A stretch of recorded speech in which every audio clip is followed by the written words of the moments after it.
Hello student, आप सभी का स्वागत है आपके अपने YouTube चैनल ज्ञान ज्योति शॉर्ट हैंड क्लासेस में। बेटा कल आप लोग का पेपर है हिंदी स्टेनो वालों का 28 तारीख को। उनके लिए कुछ बेस्ट स्ट्रैटेजी और कुछ टिप्स जो अगर आप याद रखोगे तो वहां पर आपको बहुत सारी परेशानियों से निजात मिलेगी। आपको प्रॉब्लम फेस नहीं होगी, लेकिन कुछ बातों को आपको ध्यान रखना होगा। ठीक है, और क्या क्या बातें हैं चलिए एक एक टिप्स को आपको पूरी डिटेल में बताते हैं, लेकिन वीडियो स्किप मत करिएगा, हर एक बात को समझिएगा। इसके बाद आप कमेंट्स करके आप हमसे और भी अगर कोई डाउट है तो आप पूछ सकते हैं। ठीक है, तो देखो भाई कल आपका पेपर है। ठीक है, कुछ आपको मैं टिप्स बता दे रहा हूं ऐसी जो पिछली बार भी बच्चों को बताई थी, और इसके बाद आपको वहां पर बहुत सारी परेशानी फेस नहीं करनी पड़ेगी। तो सबसे पहली चीज आपको ध्यान रखना है वहां पर क्या, टाइम। मोस्ट इंपॉर्टेंट टाइम क्यों मोस्ट इंपॉर्टेंट है? देखो आपको डिक्टेशन बोली जाएगी। ठीक है, डिक्टेशन आपको ग्रेड सी में 8 मिनट की होगी और ग्रेड डी में 10 मिनट की होगी।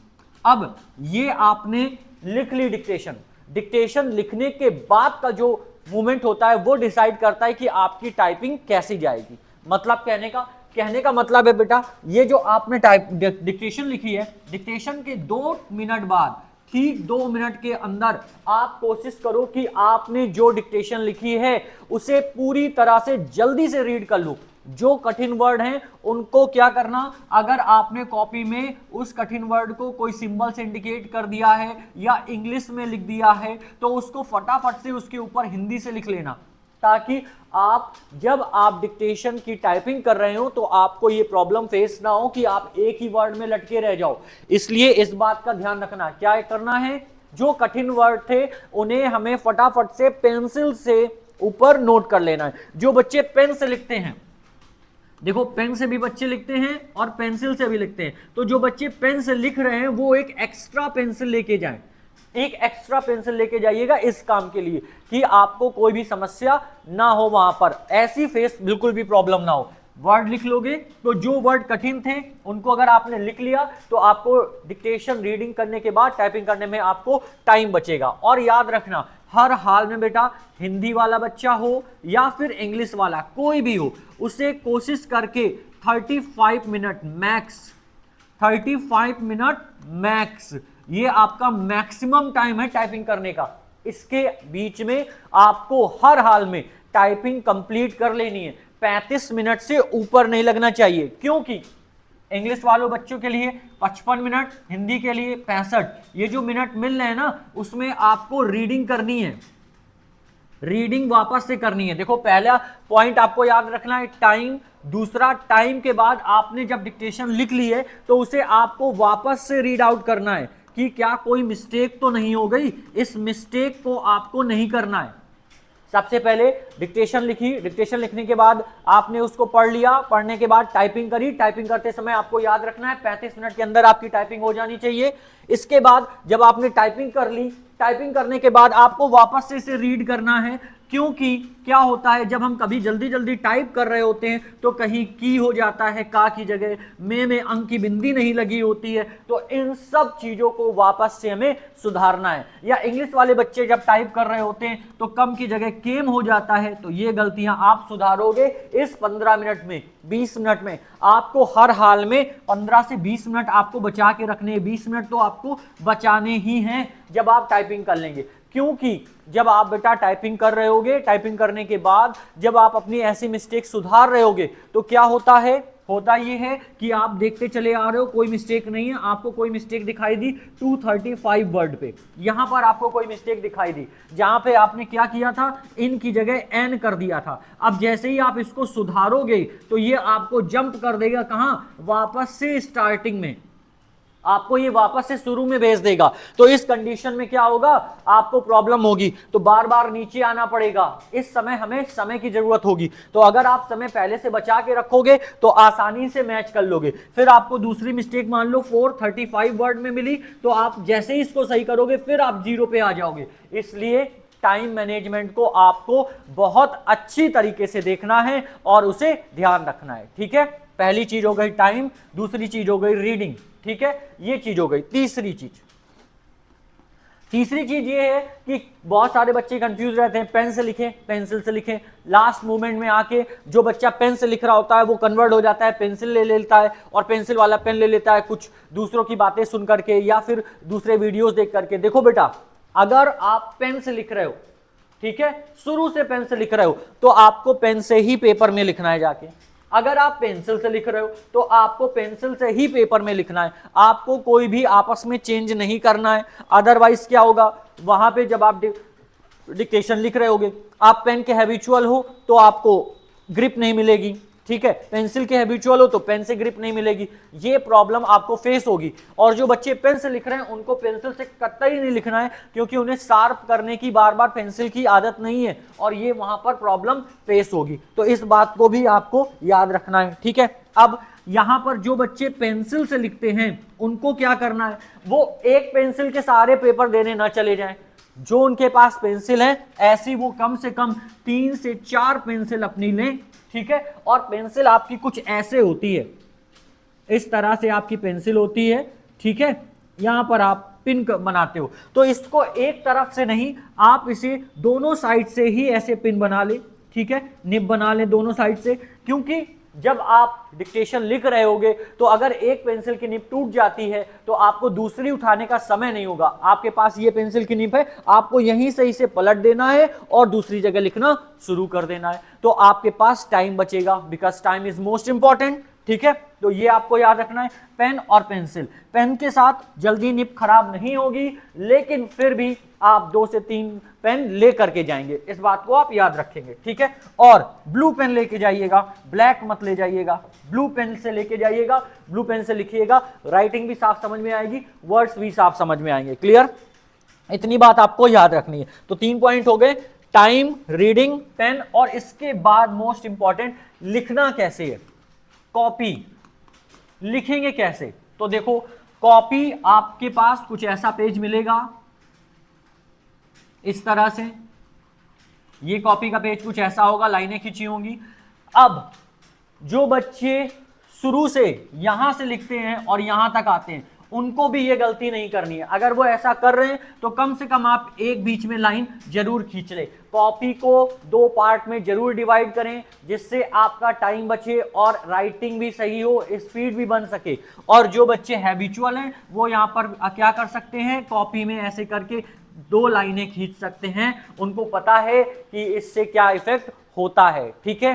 कॉपी मैनेजमेंट, कॉपी को कैसे लिखना है, किस तरीके से उसे डिवाइड करना है, ये भी एक बहुत इंपॉर्टेंट पॉइंट है, ठीक है। तो कॉपी में लिखने का तरीका कुछ इस तरह होना चाहिए, लाइनिंग खींच लेना, यहां से लिखना शुरू करना, यहां कवर करना, फिर यहां से यहां, फिर यहां से यहां, और जब ये पूरा भर जाए तब यहां पर आना। इसी तरह जो बच्चे 2 लाइन खींच रहे हैं, पहले इस रो को फिल करेंगे, फिर इसे करेंगे, फिर इसे करेंगे, इस तरीके से कॉपी को यूज करेंगे, ठीक है। Next important point, typing. वापस से हम आ गए, क्यों, अभी हमने टाइपिंग के बारे में पूरा बता दिया था, फिर टाइपिंग हमने पॉइंट उठाया, क्यों, इसके पीछे रीजन है। देखो, जब आप टाइपिंग कर रहे हो, ठीक है, तो पूरा फोकस टाइपिंग पे करना, ठीक है। इधर उधर मत देखना कि लाओ इधर देख ले, अगल देख ले, बगल देख ले। भाई हर एक वर्ड को जब आप डिक्टेशन टाइप कर रहे हो तो कोशिश करना कि हमें बाद में इरेज यानी कि करेक्शन ना करना पड़े, एक साथ ही पूरी डिक्टेशन अच्छे से टाइप हो। 65 मिनट इनफ है हिंदी वालों के लिए, इंग्लिश वालों को थोड़ी सी प्रॉब्लम जरूर होती है, लेकिन इस बात को याद रखना, पूरा पैसेज एक बार में टाइप करना है। टाइपिंग करते समय अंक की बिंदी, ठीक है, फुल स्टॉप, ठीक है। अगर देखो, पहली बात तो कॉमा यूज नहीं होने, तो फुल स्टॉप, ठीक, अंक की बिंदी, इनका विशेष याद रखना है बहुत ज्यादा। दूसरा, बहुवचन, एक वचन, ये आप ध्यान से लिखिएगा जब आप डिक्टेशन लिख रहे हो, ठीक है। हर एक उस चीज का यूज करिएगा जो बहुवचन बनाने के लिए यूज होती है, जैसे डॉट का यूज होता है, या का आंकड़ा लगता है, इन सब को अच्छे से लगाइएगा ताकि बहुवचन एक वचन की मिस्टेक आप टाइपिंग करते समय ना करें, ठीक है, क्योंकि ये हर एक गलती काउंट होती है, इस वजह से इनका ध्यान रखना, ठीक। दूसरा, गॉसिप, ये बहुत ज्यादा इंपॉर्टेंट है, लास्ट मोमेंट में आपके दिमाग को डाइवर्ट करने का। क्या, गॉसिप। जैसे ही आप एग्जाम सेंटर पे खड़े होते हो और फिर बहुत सारे लोग इकट्ठा होते हैं और फिर बहुत सारी गॉसिप होती है, बातें होती हैं, यार मेरी स्पीड 55 वर्ड पर मिनट है, मैं 200 की स्पीड से लिख लेता हूं, मैं 120 वर्ड की लिखता हूं, मैं लिख ही नहीं पाता हूं। तो ऐसे में आपके दिमाग में एक चीज ये आ जाती है कि मेरे से अच्छे यहां पर कम से कम 25-30 लोग हैं, और जो आपके दिमाग में एक निगेटिव पॉइंट लेकर के आता है और आप अपना पेपर खराब कर देते हो। तो मेरे प्यारे बच्चों, जब तक आप एग्जाम हॉल में पेपर ना दे देना, टाइपिंग ना कर लेना, तब तक बेटा मेरे गॉसिप से बच के रहना, दूर रहना इन बातों से, आराम से रिलैक्स होकर एग्जाम सेंटर के पास बैठना, ठीक है। और जो चीजें माइंड में चल रही हैं उसको एग्जाम के पहले, एग्जाम हॉल में घुसने से पहले उसे सब बाहर रख के जाना। पता चला आप डिक्टेशन लिख रहे हो, कोई ऐसी बात आपके दिमाग में आ गई जिसने आपका माइंड डाइवर्ट कर दिया और आपके 8-10 वर्ड छूट गए, तो आपको बहुत ज्यादा परेशानी होगी, ठीक है। इससे बिल्कुल बचना है, इसीलिए मैं कह रहा हूं गॉसिप नहीं करनी है जब तक आपका क्या होता है, एग्जाम नहीं हो जाता। एग्जाम हो जाए, बाहर खड़े हो जाओ, 1 घंटे 4 घंटे आराम से बात करना, ठीक। नेक्स्ट, इसी के साथ साथ फिलहाल ये बात बिल्कुल याद रखना बच्चों, एग्जाम सेंटर के पहले, एग्जाम सेंटर के बाद, एग्जाम सेंटर के बाहर कॉपी लेके मत बैठ जाना कि शब्द चिन्ह की प्रैक्टिस कर रहे हो। बेटा जितनी प्रैक्टिस करनी थी, जितना तुम्हें काम करना था, वो तुम घर से ऑलरेडी कर आए हो। इन 3 महीनों में आपने मेहनत कर ली है। अब पेंसिल घिसने से कुछ नहीं होना है, पेंसिल आपको एग्जाम हॉल के अंदर घिसनी है और बहुत अच्छी तरह से घिसनी है। इस तरह से नहीं करने से कोई फायदा होना है कि कॉपी लेकर के आप घिसे पड़े हो पेंसिल बाहर, अब कुछ नहीं होना है। इसलिए अपने दिमाग को पूरी तरह से शांत, रिलैक्स करना है और फिर आपको एग्जाम सेंटर में अंदर जाकर के अपने पेपर को देना है, ठीक है। बैठने का तरीका बिल्कुल सीधे स्ट्रेट बैठिएगा, ठीक है। आराम से टाइपिंग करिएगा, सुनना, आपको डेमो मिलता है, ठीक है। 2 से 3 बार ट्रायल होता है, तो उस ट्रायल को पूरी तरीके से सुनना, क्या आवाज आपको साफ सुनाई दे रही है कि नहीं दे रही है, ठीक है। और अगर आपको साफ सुनाई नहीं दे रही है तो आप इन्विजिलेटर से बात करिए, स्पीकर के पास बैठिए, फिर आप डिक्टेशन लिखिए। टाइपिंग करने से पहले, अगर आप टाइपिंग करने जा रहे हैं तो जब आपको ट्रायल मिलता है तो हर एक की को सेंटेंस लिख के नहीं देखना है, ए से लेकर के जेड तक, न्यूमेरिक की, फंक्शन की, एक एक की को प्रेस करके देख लो कि सारी की वर्क कर रही है या नहीं कर रही है। अगर वर्क नहीं कर रही है तुरंत इन्विजिलेटर को बुलाइए और कीबोर्ड चेंज कराइए, ठीक है। ध्यान रखना। नेक्स्ट पॉइंट, अगर बीच टाइपिंग में आपका सिस्टम बंद हो जाता है, ठीक है, हैंग हो जाता है, तुरंत उसे शट डाउन कर दीजिए, इन्विजिलेटर को बुलाइए, कहिए मेरा सिस्टम बंद हो गया है, टाइम, क्योंकि आपको एक्स्ट्रा वहां पर नहीं मिलना है, आपका टाइम चलता रहेगा। तो इस कंडीशन में आपको ऐसा करना है, हाइपर बिल्कुल नहीं होना, बिल्कुल फ्रस्ट्रेट नहीं होना है, परेशान नहीं होना है। बहुत अच्छी आपने प्रैक्टिस करी है इन 3 महीनों में, ठीक है, पूरी जी जान लगाइए। अब उस जी जान का आपको क्या मिलना है, परिणाम मिलना है, और वो आपके ठीक एग्जाम जैसे ही डिक्टेशन शुरू होगी, ठीक डिक्टेशन शुरू होने से 30 सेकंड में आपको मिल जाएगा। 30 सेकंड में क्यों मिल जाएगा, डिक्टेशन जैसे ही शुरू हुई और अगर आप हड़बड़ा गए तो आपकी डिक्टेशन खराब हो जाएगी, फिर आप उसे सही नहीं कर पाओगे। तो ये 30 सेकंड आपको बहुत ध्यान रखना है, ठीक है। एक जगह आप अपने ध्यान को केंद्रित रखोगे तो आपकी डिक्टेशन पूरी अच्छी होगी। टाइपिंग करते समय भड़बड़ाना नहीं है। हाथ में अगर पसीना आता है जिन बच्चों के, वो क्या करेंगे, एक हैंकी रखेंगे, उससे पोंछते जाएंगे, रुमाल से अपना हाथ पोंछ लेंगे और फिर टाइपिंग करेंगे जिन बच्चों के हाथ में पसीना आता है, वरना वो इस टेंशन में अपनी टाइपिंग खराब कर लेंगे, ठीक है। टाइपिंग की स्टार्टिंग भी आपको 30 सेकंड बहुत आराम से करनी है।